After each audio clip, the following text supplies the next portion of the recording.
നമസ്കാരം, ഞാൻ ഡോക്ടർ ശ്രീ പാർവതി. ഭക്ഷണം നന്നായിട്ട് കഴിച്ചാലും അല്ലെങ്കിൽ പകൽ മുഴുവൻ ഒരു 3-4 പ്രാവശ്യം ഭക്ഷണം കഴിച്ചിട്ടുണ്ടെങ്കിലും പെട്ടെന്ന് തന്നെ വിശപ്പ് അനുഭവപ്പെടുന്നതായിട്ട് കണ്ടുവരാറുണ്ട്. അല്ലെങ്കിൽ ഒരു നേരത്തെ ഭക്ഷണം കഴിച്ചു കഴിഞ്ഞ് കുറച്ച് കഴിയുമ്പോൾ തന്നെ പെട്ടെന്ന് വിശക്കുന്നതായിട്ട് കണ്ടുവരാറുണ്ട്. അതെന്തുകൊണ്ടാണ്? അതിന്റെ പിന്നിൽ മറ്റെന്തെങ്കിലും അസുഖങ്ങൾ ഉണ്ടോ എന്നതിനെക്കുറിച്ച് ഡീറ്റെയിൽഡ് ആയിട്ട് ഇന്നത്തെ വീഡിയോയിൽ നമുക്ക് നോക്കാം. ശരീരത്തിന്റെ സ്വാഭാവികമായിട്ടുള്ള ഒരു പ്രോസസ്സാണ് വിശപ്പ് തോന്നുക എന്നത്. ഒരു ദിവസം 3-4 തവണ ഭക്ഷണം കഴിക്കുന്നത് നോർമലാണ്. ഭക്ഷണമാണ് നമ്മുടെ ശരീരത്തിന് എനർജി നൽകുന്നത്.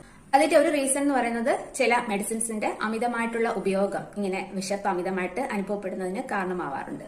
അതായത് ആന്റി സൈക്കോട്ടിക് ഡ്രഗ്സ് അല്ലെങ്കിൽ സ്റ്റിറോയിഡ്സ് ഇങ്ങനെയുള്ള മരുന്നുകൾ സ്ഥിരമായിട്ട് കഴിക്കുന്നുണ്ടെങ്കിൽ പെട്ടെന്ന് തന്നെ ക്ഷീണവും വിശപ്പും ഒക്കെ തോന്നാനുള്ള ചാൻസ് കൂടുതലാണ്. അതുപോലെ തന്നെ ഭക്ഷണത്തിൽ വേണ്ടത്ര പ്രോട്ടീൻ, കൊഴുപ്പ്, ഫൈബർ ഇതൊന്നും ഇല്ലെങ്കിൽ പെട്ടെന്ന് തന്നെ വയറ് നിറയാത്തൊരു ഫീലിംഗ് വരികയും വിശപ്പ് കൂടുതലായിട്ട് അനുഭവപ്പെടുന്നതായിട്ട് കണ്ടുവരാറുണ്ട്.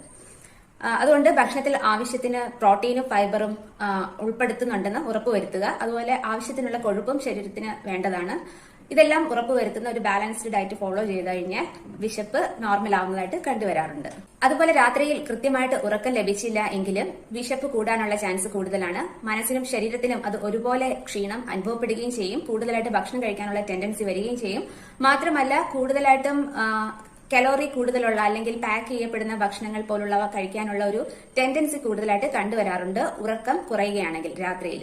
അതുപോലെ തന്നെ അമിതമായിട്ടുള്ള ടെൻഷൻ, ഉത്കണ്ഠ, ഡിപ്രഷൻ പോലുള്ള അസുഖങ്ങൾ ഉണ്ടെങ്കിൽ തീർച്ചയായിട്ടും ഹോർമോൺസിന്റെ ഏറ്റക്കുറച്ചിൽ വരികയും അത് വിശപ്പ് വർദ്ധിപ്പിക്കുന്നതിന് കാരണമാവുകയും ചെയ്യാറുണ്ട്. അതുപോലെ പ്രമേഹം അമിതമായിട്ടുള്ളവർക്ക് വിശപ്പ് കൂടാനുള്ള ചാൻസ് കൂടുതലാണ്. അതുകൊണ്ട് തന്നെ പ്രമേഹമുള്ളവർ കൂടുതലായിട്ടും ബാലൻസ്ഡ് ഒരു ഡയറ്റ് ഫോളോ ചെയ്യുന്നതാണ് നല്ലത്. കൂടുതലായിട്ട് ഫൈബർ അടങ്ങിയ, പ്രോട്ടീൻ അടങ്ങിയ ഭക്ഷണങ്ങളൊക്കെ കഴിക്കാൻ ശ്രദ്ധിക്കുക. ഇല്ലെങ്കിൽ പെട്ടെന്ന് വിശപ്പ് കൂടുന്നതായിട്ട് കണ്ടുവരാറുണ്ട്. മാത്രമല്ല പിന്നീട് ഇത് രക്തത്തിലെ പഞ്ചസാരയുടെ അളവും ഉയർത്തുന്നതായിട്ട് കണ്ടുവരാറുണ്ട്. അതുപോലെ പ്രമേഹം മാത്രമല്ല hypothyroidism, Graves disease, depression, anxiety, അമിതമായിട്ടുള്ള സ്ട്രെസ് ഇതൊക്കെ തന്നെ വിശപ്പ് വർദ്ധിപ്പിക്കുന്നതിന് കാരണമാവാറുണ്ട്. അതുപോലെ ഹോർമോൺസിന്റെ ഏറ്റക്കുറച്ചിൽ, പ്രത്യേകിച്ച് പീരിയഡ്സിന്റെ സമയത്തുണ്ടാവുന്ന കോർട്ടിസോളിന്റെ പ്രൊഡക്ഷൻ അമിതമായിട്ട് വിശപ്പിന് കാരണമാവാറുണ്ട്. അതുപോലെ ആർത്തവ വിരാമ സമയത്ത് ഈസ്ട്രജന്റെ അളവ് കുറയുന്നത് അമിതമായിട്ടുള്ള വിശപ്പിന് കാരണമാവാറുണ്ട്.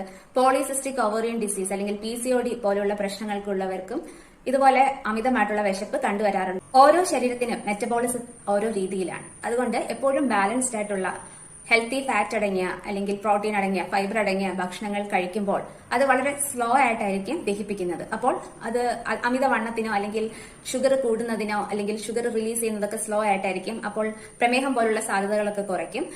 അതുകൊണ്ട് കൂടുതൽ പ്രോട്ടീൻ, ഫൈബർ അല്ലെങ്കിൽ ഹെൽത്തി ഫാറ്റ് അടങ്ങിയ ഭക്ഷണങ്ങൾ ഉൾപ്പെടുത്താൻ ശ്രമിക്കുക.